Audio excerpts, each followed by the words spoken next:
The hammering stopped at dawn. On September 5th, 1922, carpenters set down their tools in the middle of driving nails. Painters abandoned brushes mid-stroke. Somewhere in the labyrinthine corridors of California's strangest mansion, a woman had drawn her final breath. For 38 years, the sound of construction had never ceased at this sprawling estate in San Jose. 24 hours a day, 7 days a week, workers had built and rebuilt, added and expanded, creating something that defied all logic. Now, in the sudden silence, they stood motionless. The widow who had commanded this endless project was gone. Sarah Winchester died in her sleep that September morning, and with her death, a mystery was born.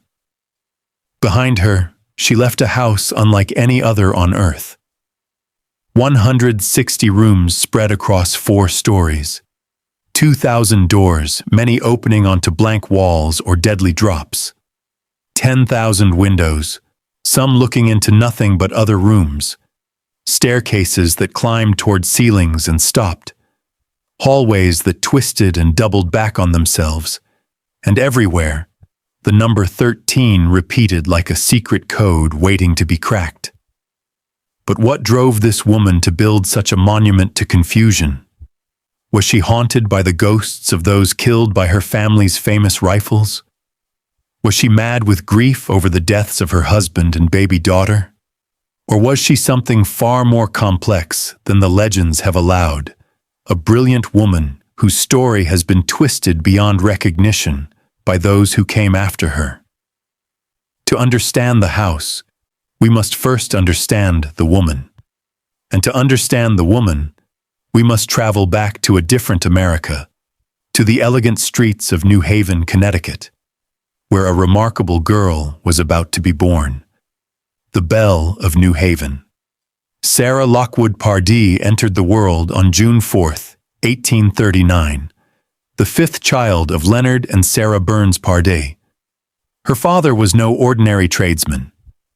Leonard Pardee had risen from managing the city's public bathhouse to becoming one of New Haven's most respected Finnish carpenters, a craftsman who created the ornate architectural details that defined Victorian elegance. The family lived comfortably in a progressive household where ideas flowed as freely as conversation. From her earliest years, Sarah displayed an intellect that startled even her accomplished parents. By age 12, she was fluent in 4 languages: Latin, French, Spanish, and Italian. She devoured the works of Homer and Shakespeare with equal passion. Her fingers danced across piano keys with the precision of someone twice her age. In mathematics and science, subjects rarely encouraged in young women of that era, she excelled beyond expectation. But it was not merely her mind that drew attention. Sarah grew to a petite 4 feet 10 inches and 95 pounds, yet she possessed a beauty and grace that captivated New Haven society. They called her the Belle of New Haven, this remarkable girl who seemed to embody everything the cultured city valued: intelligence, refinement, and charm. She attended the Young Ladies Collegiate Institute associated with Yale College, one of the few institutions that offered rigorous education to women.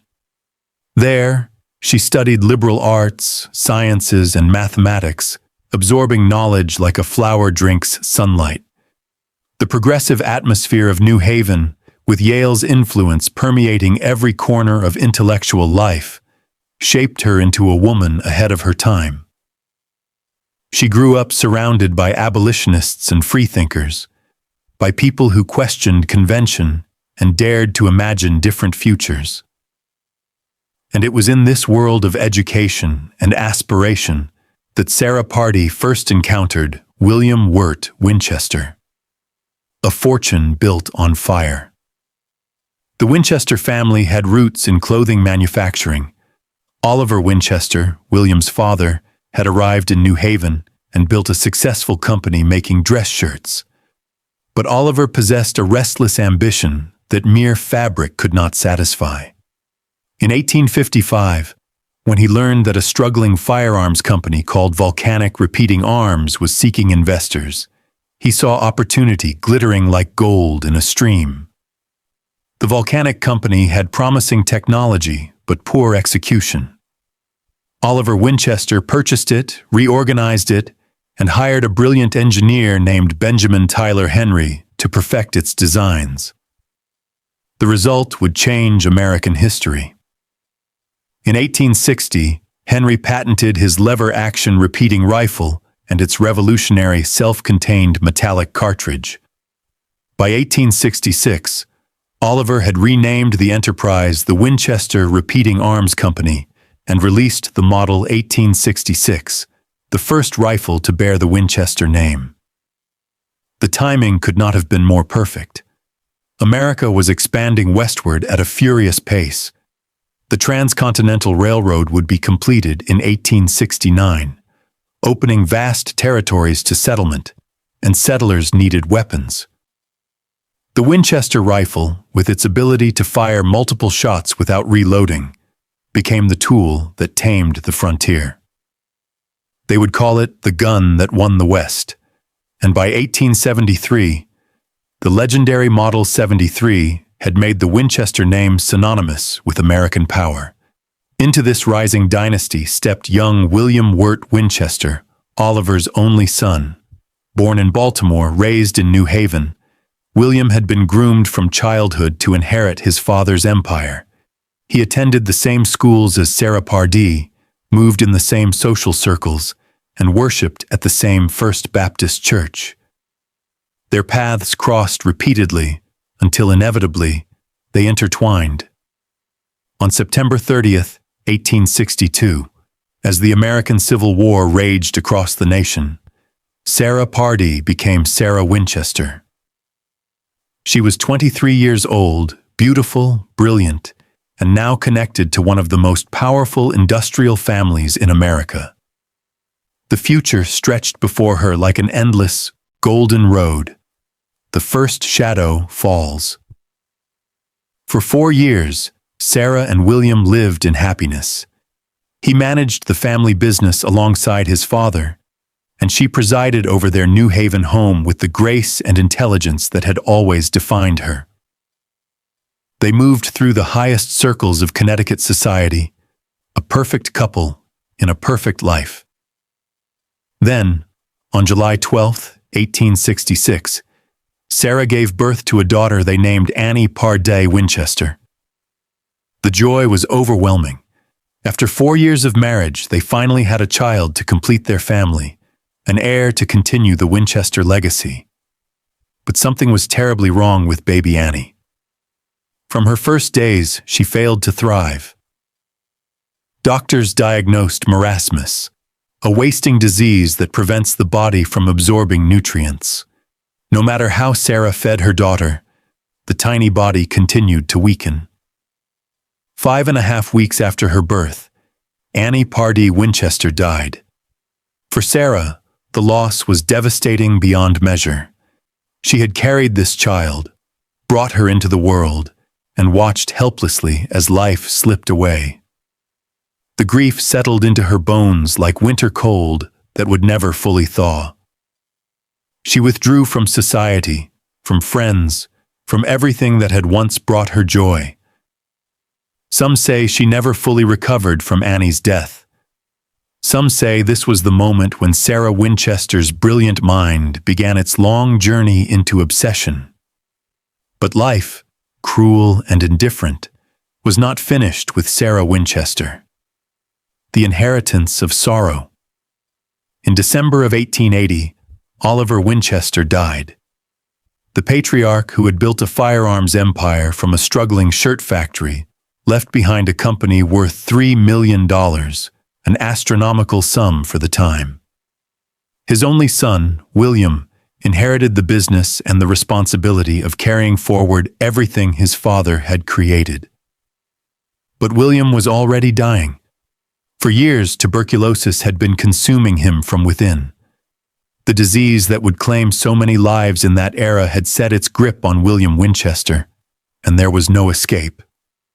Just 4 months after his father's death, on March 7, 1881, William Wirt Winchester followed him to the grave. He was 43 years old.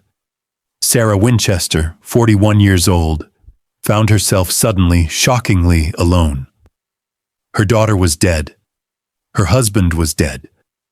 Her mother-in-law had died. Her own mother and father-in-law had passed.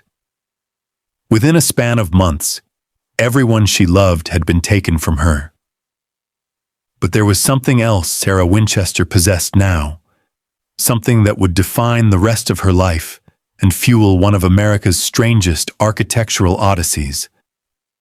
She inherited 50% ownership of the Winchester Repeating Arms Company and approximately $20 million in cash. At a time when the average American worker earned $500 a year, Sarah Winchester became one of the wealthiest women in the nation. Her daily income from company dividends alone amounted to roughly $1,000, the equivalent of more than $22,000 today.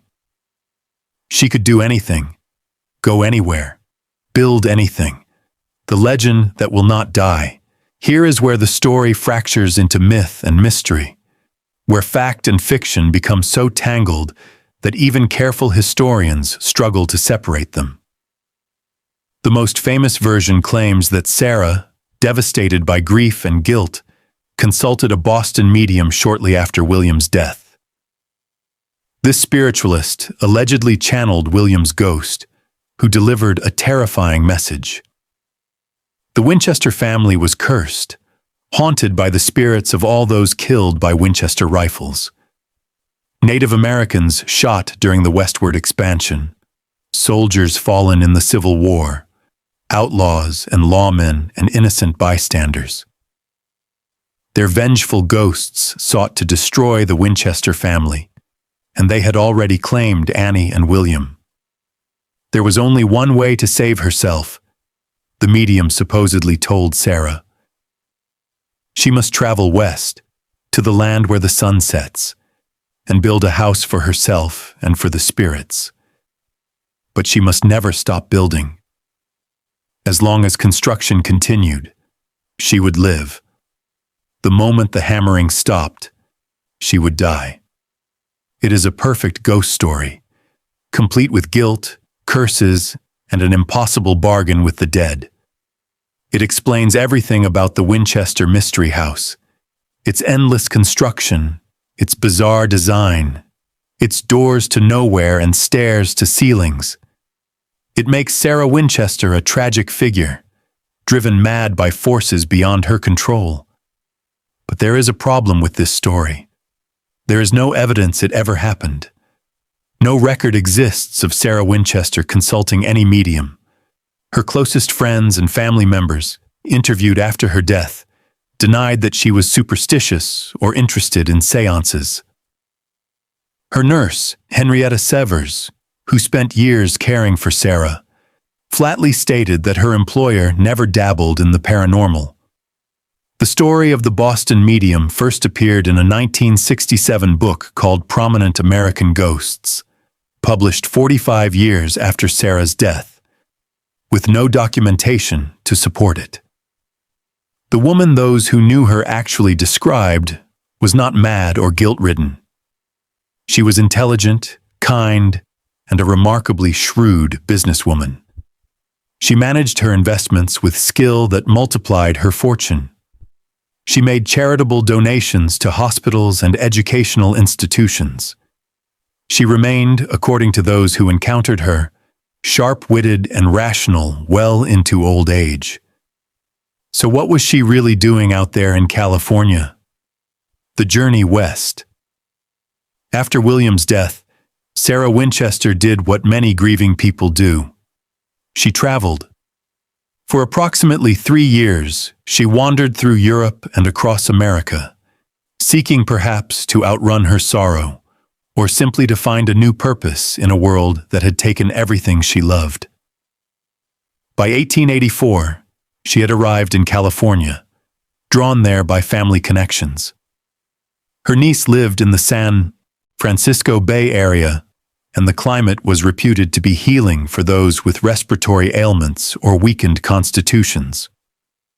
California in the 1880s was still the land of new beginnings, a place where fortunes were made and identities could be reinvented. In 1886, Sarah purchased a 45-acre ranch in the Santa Clara Valley, near what is now San Jose. On the property sat a modest 8-room farmhouse built by a previous owner. Sarah paid $12,570 for the land and immediately renamed the property Lanada Villa, after a region in Spain's Basque Country that she and William had visited together years before. Then she began to build the endless project. To understand what Sarah Winchester created, you must first understand what she was not doing. She was not following blueprints. She was not working with architects. She was not building according to any master plan that anyone has ever discovered. Instead, she designed rooms herself, sketching ideas on paper or tablecloths, directing workers with her own vision of what each space should become. Carpenters were hired by the dozen. Craftsmen specialized in woodwork, metalwork, and glass gathered at Lanada Villa to execute her designs. At its peak, the operation employed dozens of workers simultaneously. The farmhouse began to grow. First one wing, then another. Rooms sprouted in every direction, connected by hallways that curved and twisted like thoughts in a restless mind. Sarah would approve a design, see it built, then order it torn down and rebuilt differently. A 7-story tower rose above the property. Whole sections were added, then boarded up, then added to again. The work continued around the clock. Morning shifts gave way to afternoon shifts, gave way to night shifts. The sound of hammers and saws became as constant as birdsong, as natural as breathing. Sarah paid her workers well and treated them fairly. Many stayed for years, even decades, loyal to this small woman with her grand vision and her seemingly infinite resources. But what was she building? A house of wonders. Walk through the Winchester Mystery House today, and you enter a world that defies ordinary architecture. The mansion sprawls across an area that once covered 6 acres of construction. Within its walls lie 160 rooms, give or take, since the exact count has always been disputed. 40 bedrooms, 2 ballrooms, 47 fireplaces, 17 chimneys, 6 kitchens, 13 bathrooms, 2 basements, 3 elevators. The numbers alone are staggering, but they only hint at the strangeness within. Consider the staircases. The house contains 47 of them, but many seem designed by a geometry teacher having a fever dream. The most famous is a switchback staircase with 7 flights and 44 steps that rises only 9 feet. Each step is barely 2 inches high. Why? Sarah suffered from severe rheumatoid arthritis that gnarled her hands and feet, making normal stairs agonizing to climb. These tiny risers allowed her to move through her house despite her disability. Then there are the staircases that lead nowhere. Climb them, and you find yourself face to face with a ceiling. Dead ends. Some believe Sarah built these to confuse ghosts. Others note that many of these anomalies resulted from the 1806 earthquake, which destroyed the upper floors and left stairways that once led somewhere leading nowhere at all. The doors are equally bewildering. The house contains 2,000 of them, and many open onto mysteries. One door on an upper floor opens directly onto an 8-foot drop to the garden below. Others open onto blank walls. Still others reveal cabinets so shallow they could hold nothing of practical use. In one notorious case, a door opens from a second-floor room directly onto a sink on the first floor below. Windows number approximately 10,000, and they follow their own strange logic.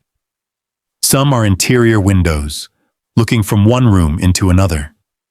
Some are skylights set into floors rather than ceilings. The famous spiderweb window, designed by Sarah herself, features intricate tracery and 13 colored glass panels. Ah, the number 13. It appears everywhere in the Winchester Mystery House. Windows with 13 panes, chandeliers with 13 candle holders, ceiling panels in groups of 13, staircases with 13 steps. The drain in one sink has 13 holes. Sarah's will was divided into 13 parts, and she signed it 13 times. Whatever her reasons, the number held profound significance for her. But beyond the oddities lie rooms of genuine beauty. The grand ballroom, built without nails using only grooved woodwork and fasteners, features parquet floors in 13 different types of hardwood. Tiffany-style windows cast rainbow light across the walls. Sarah installed innovations that were decades ahead of their time. Forced air heating, indoor plumbing with hot and cold running water, push-button gas lighting, and one of the first indoor showers in a private home. She used wool insulation when most houses had none. She installed a water pump powered by electricity when most Americans still read by candlelight. This was not the work of a mad woman. This was the work of a visionary. The earthquake and its aftermath.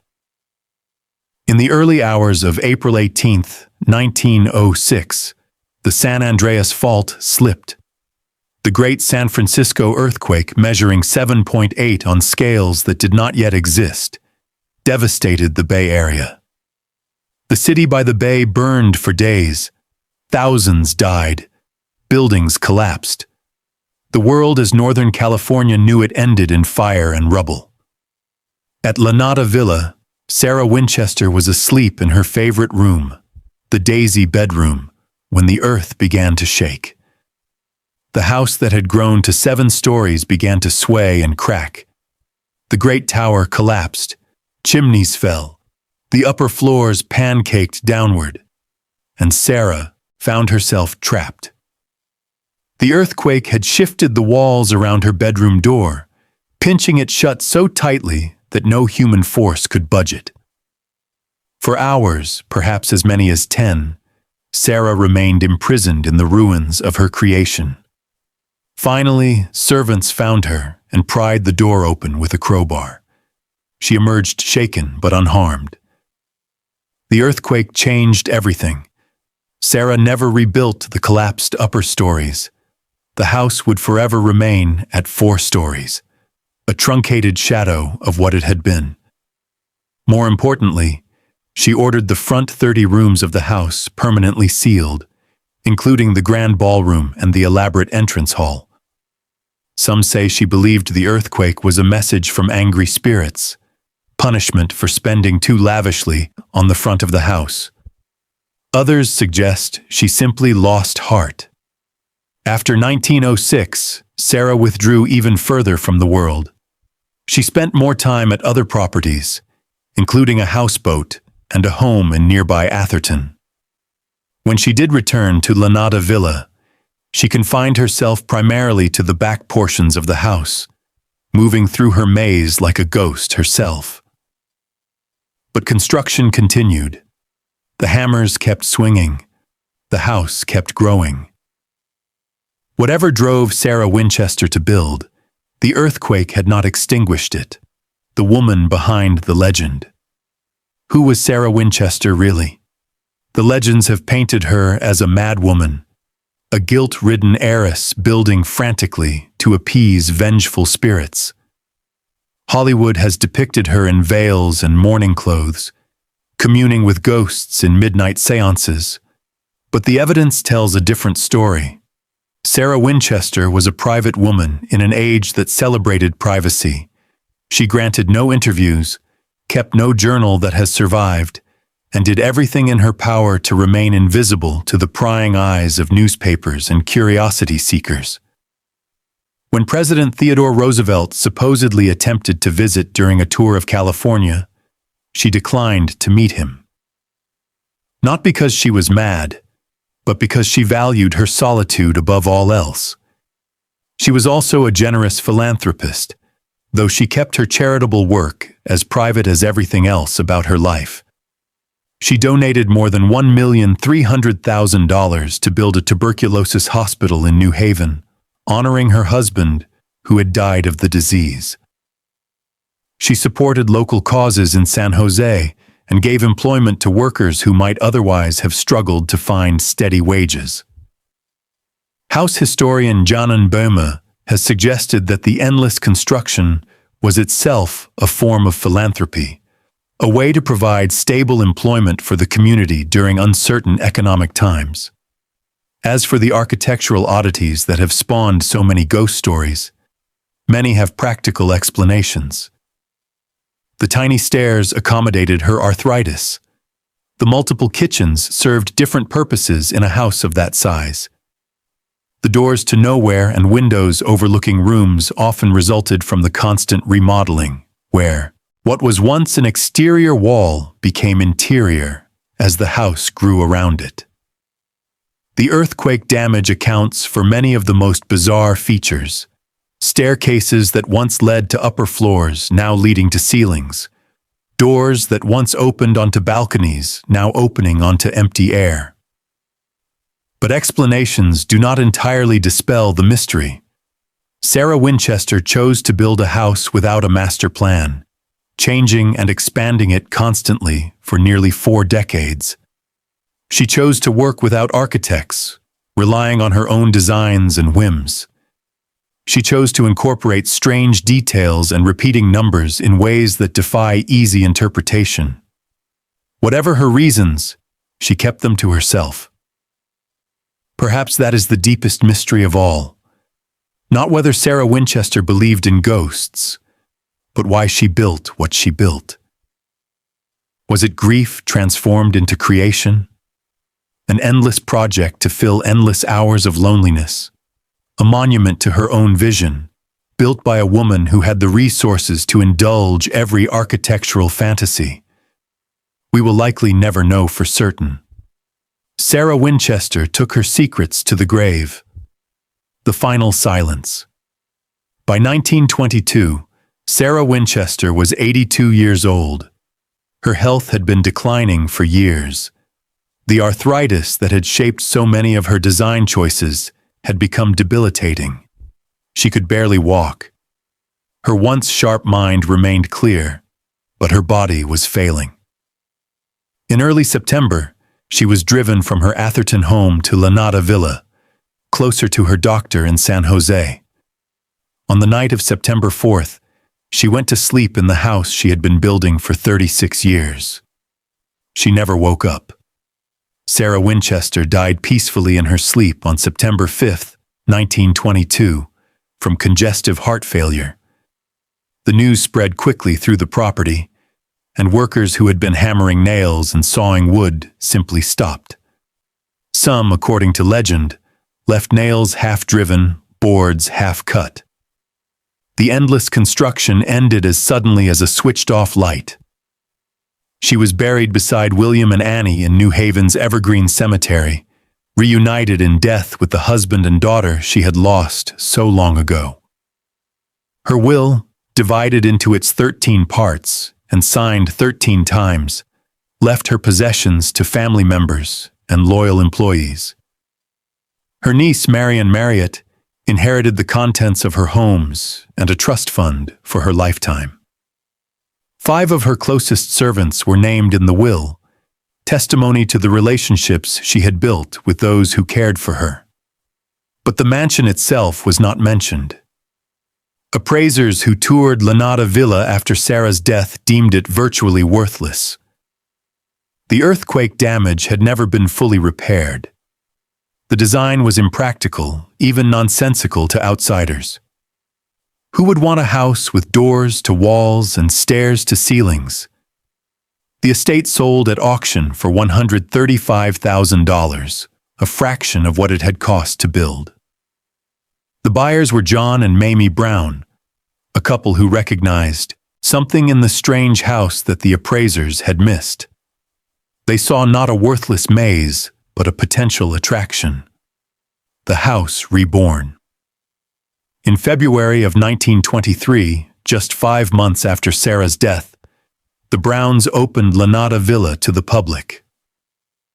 Mamie Brown served as the first tour guide, leading curious visitors through the labyrinthine corridors and telling the stories that were already beginning to crystallize around Sarah Winchester's memory. It was the Browns who embraced and expanded the ghost stories. They understood that people were drawn not just to architectural oddities, but to mystery, to the thrill of the supernatural.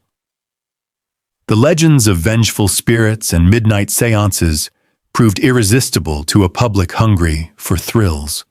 Famed magician Harry Houdini visited near Halloween, attempting to debunk the paranormal claims. He dubbed the property the Mystery House, a name that stuck. Over the decades, the mansion became one of California's most famous attractions. The grounds shrank from 160 acres to just 4.5, as surrounding land was sold off to developers. But the house remained, a Victorian fever dream preserved in time. It was designated a California State Historic Landmark in 1974 and listed on the National Register of Historic Places. Today, more than 12 million visitors have walked through the Winchester Mystery House since it opened to the public. They come from around the world, drawn by ghost stories and architectural curiosity. They wander through 110 of the house's 160 rooms, marveling at the tiny stairs and the doors to nowhere. They peer into the Daisy bedroom where Sarah was trapped during the earthquake. They gaze through windows that look into walls, and in 2016, the house revealed that it still held secrets. During renovation work, preservation crews discovered a hidden room that had been sealed since the 1906 earthquake. Inside, they found a pump organ, a Victorian couch, a dress form, and paintings. Artifacts frozen in time for more than a century. Sarah Winchester, it seemed, had not given up all her mysteries. The legacy of a lonely woman. What are we to make of Sarah Winchester and her house?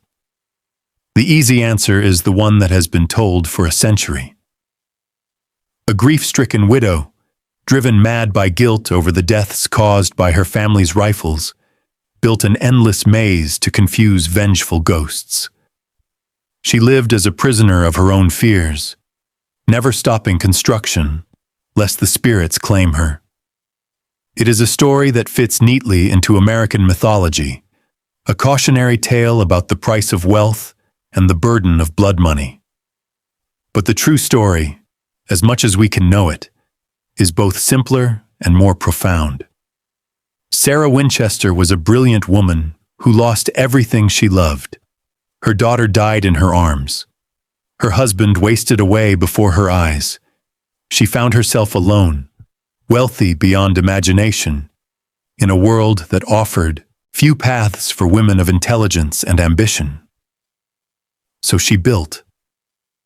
She built because her father had been a carpenter, and she had grown up surrounded by the language of construction. She built because she could, because she had the resources to create whatever she imagined. She built because the sound of hammers and the smell of sawdust were more comforting than the silence of empty rooms. She built because creation is one answer to grief, because making something is one way to fill the void left by loss. Was she eccentric? Certainly. Her house defies every principle of rational architecture. But eccentricity is not madness, and a woman who managed investments wisely, donated generously to charitable causes, and treated her employees with kindness and respect was not the tormented lunatic of legend. Perhaps the real mystery is not the house, but our need to explain it. We want Sarah Winchester to have been driven by supernatural forces because the alternative, that a woman simply chose to spend her fortune on an endless, impractical, beautiful project for her own inscrutable reasons is somehow harder to accept. We want our strange stories to have stranger explanations. But Sarah Winchester remains, ultimately, unknowable. She left no explanation for her life's work. She kept her counsel and her privacy to the end. The house she built speaks in riddles, and she is not here to translate. What we have is the house itself, 160 rooms of wonder and confusion, beauty and bewilderment. We have stairs that lead to ceilings and doors that open onto dreams. We have windows that look into walls and hallways that double back on themselves like memories. We have 13 repeated like a prayer or a curse, woven into every corner of the maze. And we have the legend of a woman who built and built and built, until at last the hammering stopped. The spirit of the place. Walk through the Winchester Mystery House today, and you walk through time. The woodwork glows with the patina of age. Sunlight filters through stained glass windows Sarah herself designed.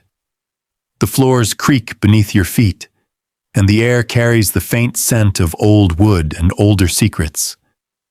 Tour guides tell the ghost stories because ghost stories sell tickets. They speak of cold spots and moving shadows, of photographs that capture orbs of light and recordings that capture voices from beyond. They say that Sarah Winchester still walks these halls, that she cannot rest until her house is finally finished, that she wanders eternally through the maze she created. Perhaps she does. Or perhaps what haunts the Winchester Mystery House is something more ordinary and more powerful than ghosts. Perhaps it is the presence of a woman who poured 38 years of her life into creating something that would outlast her.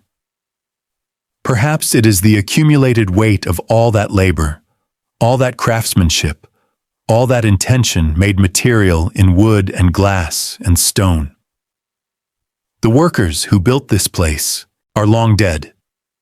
The craftsmen who carved the intricate woodwork, the glaziers who set the beautiful windows, the masons and carpenters and painters who gave Sarah Winchester's visions physical form.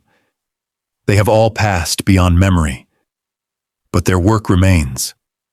Every nail they drove, every board they cut, every detail they perfected still exists within these walls. That is a kind of immortality. That is a kind of haunting that has nothing to do with ghosts. The question that remains. At the end of every tour, visitors emerge blinking into California sunlight. They have walked through a fraction of the house's rooms, following paths that Sarah Winchester herself once walked. They have seen the tiny stairs and the blocked doorways. They have heard the stories of ghosts and seances, of guilt and madness and an impossible bargain with the dead. And many of them leave with a question that has no easy answer. Why? Why did Sarah Winchester build this house? Why did she spend $5 million, the equivalent of more than 100 million today, on a project that had no endpoint and no practical purpose? Why the stairs to nowhere and the doors to walls? Why the obsession with 13? Why 38 years of constant construction? The ghost stories offer answers. The practical explanations offer answers. But Sarah Winchester herself offered none, and in her silence lies the deepest mystery of all. Perhaps she built because building was what she knew how to do. Perhaps she built to give meaning to days that might otherwise have been empty. Perhaps she built because she could not stop, or because she did not want to stop, or because stopping would have meant confronting a grief too vast to face. Perhaps she built because she was Sarah Winchester, the Belle of New Haven, a woman of extraordinary intelligence and resources, and this was her masterpiece, her monument, her answer to a world that had taken everything from her. The hammering stopped in 1922, but the house remains. The mystery remains. And Sarah Winchester, in whatever form she may or may not still exist, keeps her secrets still. What endures? A century has passed since Sarah Winchester drew her final breath in the house she built. In that time, the world has changed beyond recognition. The Winchester Repeating Arms Company eventually fell into receivership and was sold. The Santa Clara Valley that Sarah knew as farmland became Silicon Valley, the technological capital of the world. Everything she knew has been transformed or forgotten. But the house stands. It has survived earthquakes and economic depressions, world wars and social upheavals. It has welcomed millions of visitors through doors that Sarah Winchester once walked through alone. It has become part of American folklore, inspiring films and novels, television shows, and endless speculation.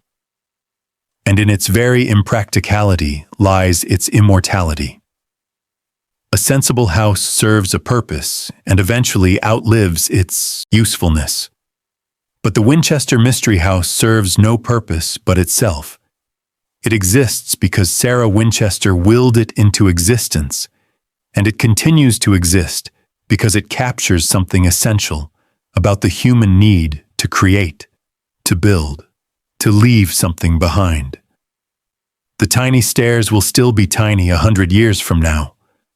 The doors will still open onto walls. The windows will still look into rooms instead of out onto the world. And visitors will still walk these halls, wondering about the woman who built them. Sarah Winchester may not have believed in ghosts, but she created something that will haunt the imagination for generations to come. In the end, perhaps that is the only immortality that matters. The hammering stopped, but the mystery endures. The guns that built an empire. To truly understand the weight Sarah Winchester carried, we must return to the weapons themselves. The Winchester rifle was not merely a commercial product. It was a revolutionary technology that reshaped the American frontier and left a trail of blood across half a continent. The Model 1873, known as the gun that won the West, became the most iconic firearm in American history. Its lever action allowed a shooter to fire multiple rounds without reloading, giving whoever held it a devastating advantage over anyone armed with a single-shot weapon. Cowboys and outlaws carried them. Army scouts and settlers depended on them. Buffalo Bill Cody performed trick shots with a smoothbore version in his Wild West show. Annie Oakley made the Winchester famous across Europe with her legendary marksmanship. But the rifle's fame came at a terrible cost. These were weapons designed for killing, and kill they did. In the Indian Wars of the 1870s and 80s, Winchester rifles were carried by soldiers and settlers who pushed Native American tribes from their ancestral lands. At battles and massacres whose names still echo with shame, Winchester rifles did their bloody work.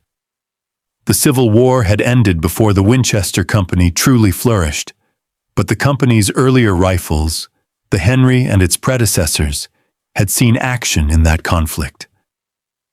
And in the decades that followed, Winchester rifles found their way into every corner of American violence. Bank robberies and range wars, feuds and frontier justice, law enforcement and lawlessness, the Winchester was there. By the time William Winchester died in 1881, the company had sold hundreds of thousands of rifles. Each one represented a potential death, a life snuffed out by a weapon bearing the family name. Whether Sarah Winchester felt the weight of those deaths or not, she certainly would have known about them.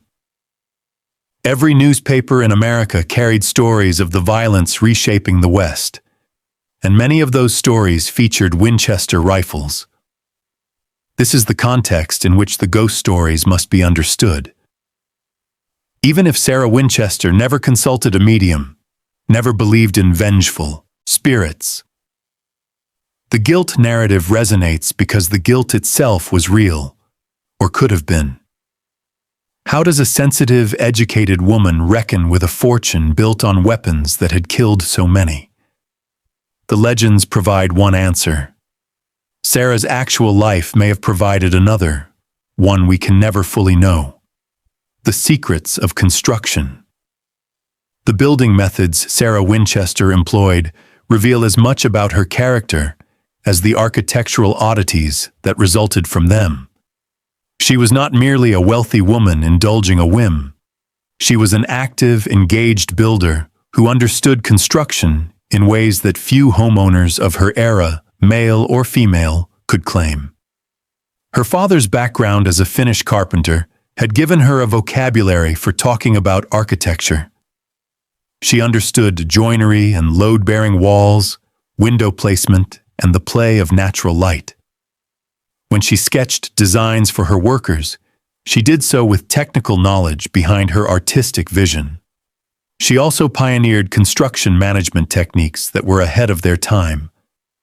Rather than hiring a general contractor to oversee all work, she maintained direct relationships with specialized craftsmen. She had workers skilled in specific trades, carpenters who did nothing but woodwork, glaziers who did nothing but windows, metalworkers who did nothing but hardware and fixtures. This allowed her to achieve a level of quality and customization that would have been impossible with traditional building methods. The materials she chose reflected both wealth and discernment. The woodwork throughout the house features some of the finest craftsmanship of the Victorian era. The parquet floors in the grand ballroom incorporate 13 different types of exotic and domestic hardwoods, each carefully selected for color and grain. The stained glass windows, many designed by Sarah herself, rival anything produced by the famous studios of the period. She also embraced new technologies with enthusiasm. The house had call buttons that allowed her to summon servants to any room, connected by an electrical system that was cutting edge for its time. The heating system forced warm air through a network of ducts, distributing comfort evenly rather than relying on fireplaces to heat individual rooms. The plumbing included not just running water, but hot running water piped to multiple bathrooms, a luxury that even many wealthy homes of the era lacked. In her basement, she installed a system that allowed her to pump groundwater for irrigation and household use. She had gas lighting throughout the house, later supplemented with electricity. She built one of the first elevators in a private home, initially powered by water pressure and later converted to electric power. The woman who supposedly built to confuse ghosts was actually building one of the most technologically advanced homes in California. The workers who loved her. The legend paints Sarah Winchester as a solitary figure, isolated in her madness, cut off from human connection by her obsessive building. But the testimony of those who actually worked for her tells a different story. Sarah Winchester was known as a generous and considerate employer. She paid above-market wages for skilled craftsmen, which is one reason she was able to attract and retain talented workers for decades. Many of the carpenters who worked on her house stayed for years, even the entirety of the project. They were not slaves to a madwoman's vision. They were well-compensated professionals who respected their employer. She provided housing on the property for workers and their families. She remembered birthdays and holidays. When workers fell ill, she ensured they received medical care. In an era when labor conditions were often brutal and employers treated workers as expendable, Sarah Winchester stood out for her humanity. The local community in San Jose came to depend on her building project. During economic downturns, when construction slowed elsewhere, work continued at Lanata Villa. This provided steady employment for carpenters, suppliers, and all the ancillary workers who depended on construction activity. Whether or not Sarah consciously intended it, her endless project functioned as a kind of permanent public works program, injecting money into the local economy year after year. When she died, her will remembered not just her family, but 5 of her closest employees by name. These were people who had worked for her for years, who had seen her daily, who knew her as a person rather than a legend. The fact that she included them in her will speaks to the relationships she had built. Relationships that the ghost stories conveniently ignore. The gardens that time forgot. The Winchester Mystery House was never just a house. It was an estate, with grounds that Sarah Winchester lavished as much attention upon as she did the building itself. In her lifetime, the property encompassed orchards and gardens, paths and fountains, outbuildings and servants' quarters. She was one of the first to grow fruit commercially in the Santa Clara Valley, helping to pioneer the agriculture that would make the region famous before Silicon Valley transformed it again. She maintained beautiful gardens that required constant attention, employing groundskeepers alongside her construction workers. The gardens were designed with the same eccentric attention to detail as the house. Paths curved and doubled back. Hedges created mazes within the larger landscape. Fountains played in hidden courtyards. The overall effect was of a world unto itself, a private paradise that matched the private labyrinth of the house. Most of these gardens are now gone, sacrificed to the surrounding development that has reduced the original 160 acres to just 4.5.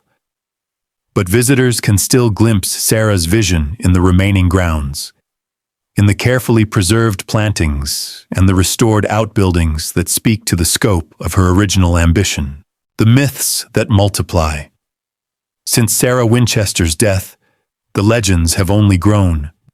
Each generation adds new details, new stories, new explanations for the unexplainable. The ghost stories that the Browns promoted to attract tourists have taken on lives of their own. Visitors report cold spots in certain rooms, sudden temperature drops that cannot be explained by drafts or air conditioning. Photographs taken inside the house sometimes reveal orbs of light or shadowy figures that were not visible to the naked eye. Recording devices have allegedly captured voices speaking when no one was present, whispered conversations in empty rooms. The 3rd floor, in particular, is said to be a hotspot for paranormal activity. Workers have reported tools going missing and reappearing. Tour guides have felt unseen presences following them through the halls. Some claim to have seen Sarah herself, a small woman in Victorian dress, glimpsed at the end of a corridor before vanishing. Are these experiences real? Are they the product of suggestion, of visitors expecting to see ghosts and therefore seeing them? Are they hoaxes perpetrated by those who profit from the house's supernatural reputation? The answers depend entirely on what you believe before you walk through the door. What is certain is that the Winchester Mystery House has become one of America's most famous haunted attractions. It has inspired films including the 2018 horror movie Winchester, starring Helen Mirren as Sarah. It has been featured on countless television shows about the paranormal. It has become a pilgrimage site for ghost hunters and a tourism destination for families seeking thrills. The house Sarah Winchester built has achieved a kind of fame she never sought and probably would have despised. The private woman who refused to meet presidents and declined all interviews has become one of the most famous women in American history, known primarily for things she may never have done or believed. The question of madness. Was Sarah Winchester insane? The question haunts discussions of her house as persistently as any ghost. The evidence for madness is entirely circumstantial. She built a strange house. She lived a reclusive life. She never explained her actions. Therefore, the reasoning goes, she must have been mad. But consider the counter-evidence. Sarah Winchester managed a vast fortune with skill and acumen, growing her inheritance rather than squandering it. She made sound business decisions, investing in stocks and bonds that multiplied her wealth. She conducted correspondence with lawyers and business associates that showed no sign of mental deterioration. She donated to charitable causes with thoughtfulness and generosity. She maintained relationships with family members and employees that lasted for decades. People who actually knew her, who spent time in her presence, who worked for her daily, described a woman who was quiet and reserved, but entirely rational. They spoke of her intelligence, her kindness, her sharp mind, even in old age. They explicitly denied the stories of seances and spirit communication. The madness narrative serves multiple purposes. It explains the inexplicable house in terms that feel satisfying. It allows us to dismiss Sarah Winchester as other, as someone fundamentally different from ourselves, whose actions need not be understood because they sprang from a diseased mind. It transforms a complex woman into a simple cautionary tale. But what if Sarah Winchester was not mad at all? What if she was simply a private person who chose to spend her money in unconventional ways? What if the house that seems so strange to us made perfect sense to her, for reasons she saw no need to explain to anyone? The right to be mysterious remains one of the few rights that wealth can buy. Sarah Winchester exercised that right to the fullest. She owed the world no explanations, and she gave none. A house for the ages. The Winchester Mystery House enters its second century as a tourist attraction, a piece of American folklore, and an architectural wonder. It has outlasted every prediction of its worthlessness. It has survived earthquakes and economic collapses, changes in ownership and changes in taste. It stands as Sarah Winchester left it, unfinished, unexplained, and utterly unique. Visitors come now from every corner of the globe. They walk the same floors Sarah walked, climb the same stairs she climbed, and peer through the same windows she gazed through in her final years. They see the house differently than she did, as a curiosity rather than a home, but they see it nonetheless. And in seeing it, they keep Sarah Winchester's memory alive. Not the real Sarah, perhaps, whose thoughts and feelings remain forever beyond our reach, but a Sarah of legend and imagination, a woman who built and built and built, who created something unprecedented and unrepeatable, who left behind a monument to her own mysterious vision. The hammering stopped more than 100 years ago, but the Winchester Mystery House remains, patient and inexplicable, waiting for visitors who will never fully understand it, but cannot resist its pull. Come walk its crooked corridors. Come climb its tiny stairs. Come peer through its windows into walls. Come and see what one woman's imagination, one woman's grief, one woman's fortune could create. Come and see if you can solve the mystery that Sarah Winchester took to her grave. The answer, like the house itself, may be hiding in plain sight. Or it may be locked behind a door that opens onto nothing at all.